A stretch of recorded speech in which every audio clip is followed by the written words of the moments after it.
Rhan, how are you doing? I'm doing great, thanks. Nice to see you again. Nice to hear from Good to see you. everybody. Yeah, I've been picking up a lot of friends off of the first interview. That was September 20th, and meeting a lot of folks on Twitter. I mean X. And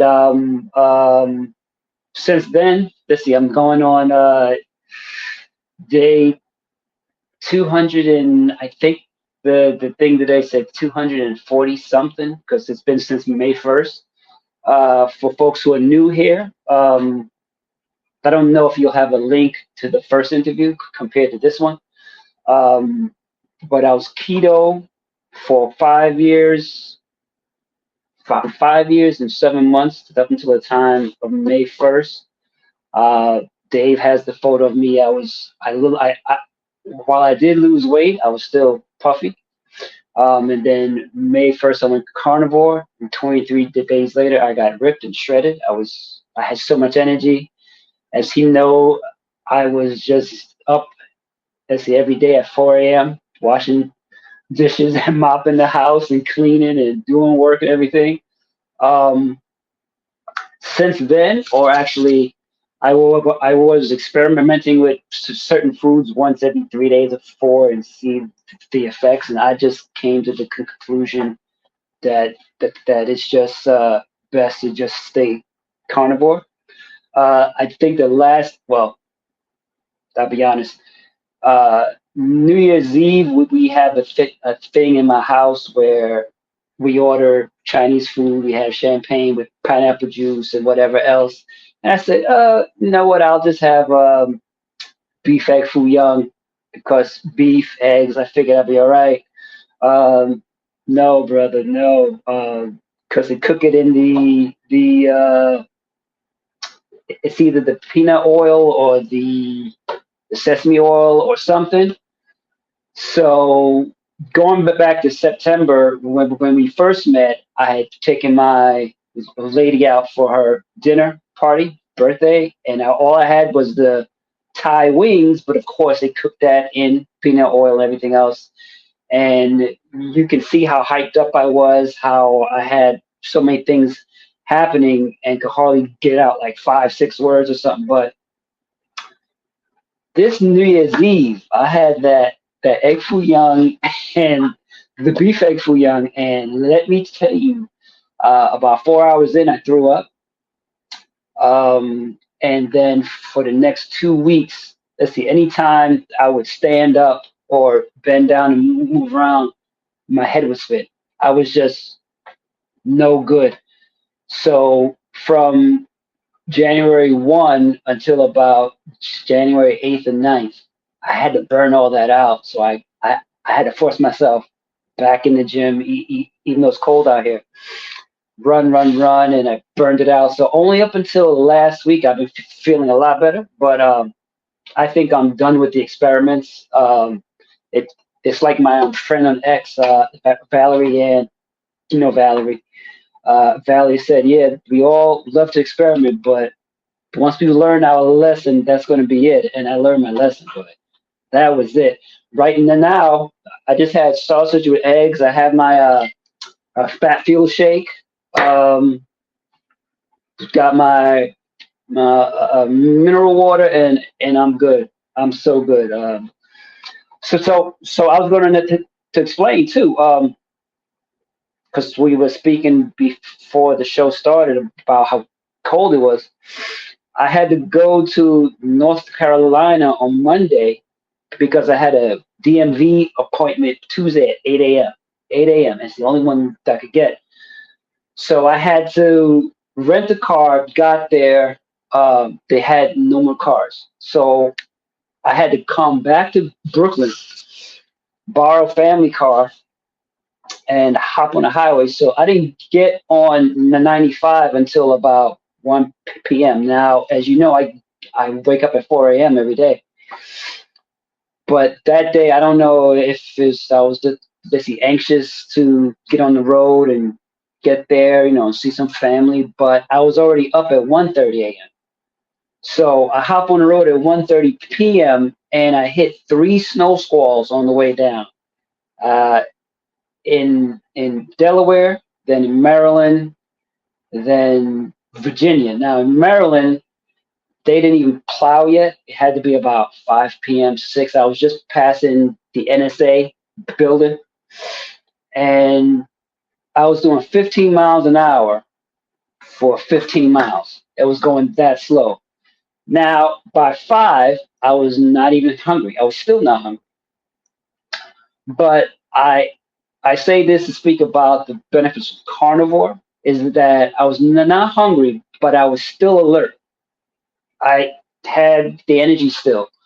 But by 8 o'clock, I was starting to, because I eat every day between 4 and 5, once a day. I'm OMAD still. So if you recall, I was keto for 5 years and OMAD, and now carnivore and keto. So it works.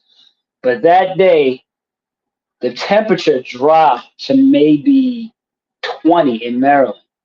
And then I didn't get to North Carolina until 1:30 a.m. So now I'm up for how long? 24 hours. Now, the town, when I used to visit as a kid, had 3 stoplights. Small town, right? One school, one primary school, one middle school, one high school, one post office, one theater, 2 restaurants. So by the time I got to town, it was everything was closed. So I had nothing to eat. I was not starving. I was peckish. So I just went to bed anyway. I was exhausted. I slept from 2 until 6. So I had my 4 hours sleep.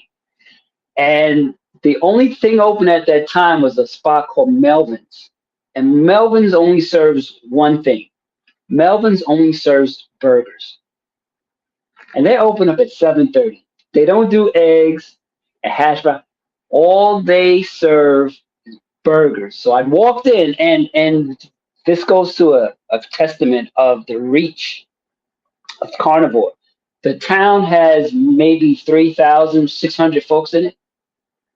And I walked in and I was like, I'm looking, I'm like, all I see is hot. Oh, well, now they have hot dogs, beef hot dogs. And I said, man, is there any other spot in town who's open now that has eggs?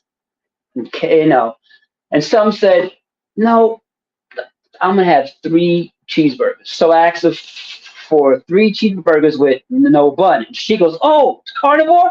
Oh yeah, I got that all day. You just want 3 patties with it, and then she's speaking in Spanish, and then I was like, oh man, this is amazing. So she piled them on, and she made me some extra thick ones. So all in all, I probably had just shy of a pound of hamburgers, and I'd wolf those down, and immediately I felt so much better. I just felt so much better. And she even apologized for not having mineral water. She knew they had, sodas, Dasani, Poland Spring, but she knew we don't drink that type of stuff. She goes, I'm sorry, but we have no mineral water. But the food line, the supermarket's open in about half an hour if you want to go. I was like, that's great, thanks. And I was like, wow, even in this small town, they didn't know about come from carnivore. Now, that being said, friends I've known since I was 7 or 8 live next door to my property, and all 3 of them are between 225 pounds and 350. They were big boys then. They're big men now. And they're all attempting to do either keto. The biggest one, that's my homie. The biggest one, he doesn't eat meat. And I just wanted to say so bad, if you did the opposite, you might see something because I have some photos here, but I'm not like you guys, you and Sean and Dr. Berry, and I just see everyone have a blank stare and they go, what? Carnivore? But keto is, I'm like, yeah, but keto is the start, and then you evolve the carnivore. But I think I don't have the energy to explain that over and over. But I did as I left town. I texted him your link, Let's see, Anthony Chafees. I text him Sean, intentional carnivore. Ken Berry, because I'm quite sure two of them are type two by now. I'm quite sure because he had to be about 310, and he's about 5'10". So he had the dark circles. I'm quite sure he's type two by now. So and then I turned around.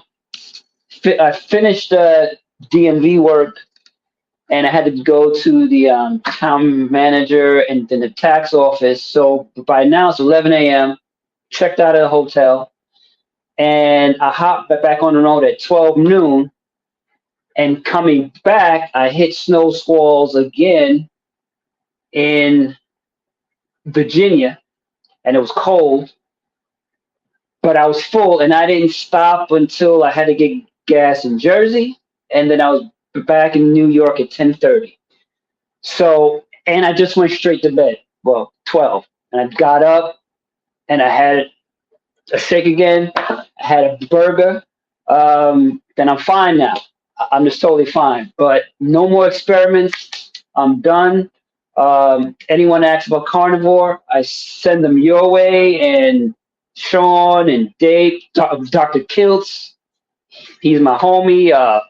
I send them all of them, and that's it. I can't. I would love to help folks, but they don't listen. Well, no, maybe I should say in New York they don't listen. And it's probably cultural as well. I don't know, West Indians, let's see, African Americans. I don't know. They want their certain types of foods that have lots of plants in them, lots of oil. So it's a hard thing to tell someone, especially in the South too. The South, everything is deep fried or fried on the stove in a frying pan with lard, which is not bad, or Crisco. Crisco was really big here, down south. That's just vegetable oil, seed oils and stuff. So it's hard. It's hard. So I send them your way.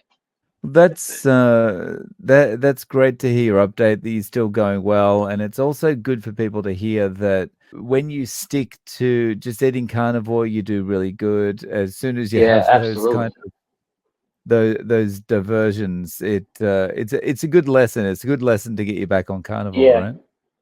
yeah. Mm.